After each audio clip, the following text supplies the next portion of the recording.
తెలంగాణ రాష్ట్ర శాసనసభ ఎన్నికలకు గడువు దగ్గర పడుతుండటంతో ఖమ్మం కాంగ్రెస్ అభ్యర్థి తుమ్మల నాగేశ్వరరావు ప్రచారంలో వేగం పెంచారు. నిత్యం వందలాది మందితో ఖమ్మంలో ర్యాలీ ప్రదర్శన చేస్తూ వివిధ డివిజన్లలో తన ప్రచార యాత్రను కొనసాగిస్తున్నారు.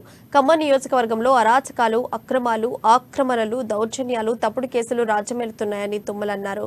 కాంగ్రెస్ పార్టీ అధికారంలోకి వచ్చాక ఖమ్మంలో రెచ్చిపోతున్న అక్రమార్కుల భరతం పడతామని అన్నారు. ప్రజలు స్వేచ్ఛ స్వాతంత్ర్యాలతో జీవించేలా ఖమ్మంను శాంతి గుమ్మంగా మారుస్తామని తుమ్మల నాగేశ్వరరావు ప్రజలకు అభయం ఇచ్చారు. ఈ సందర్భంగా తుమ్మల నాగేశ్వరరావుకు ప్రొఫెసర్ హరగోపాల్ మద్దతు తెలిపారు. మహిళలకి 6 గ్యారంటీ పథకాలనే మన ముందుంచారు.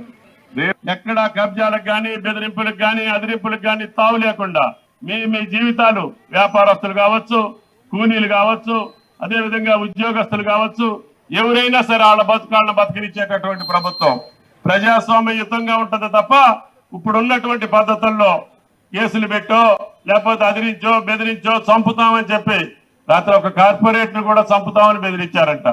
ఇంత అరాచకమైనటువంటి ఈ పాలన ఉండకూడదని, ఈ అహంకారపూరితమైనటువంటి ప్రభుత్వం ఉండకూడదని, ఈ అహంభావపూరితమైనటువంటి ప్రభుత్వం ఉండకూడదని, ఈ అవినీతికరమైనటువంటి ప్రభుత్వం ఉండకూడదని ఒక ధర్మ పాలన చేసేటటువంటి కాంగ్రెస్ పార్టీ పేదల కోసం, బడుగుల కోసం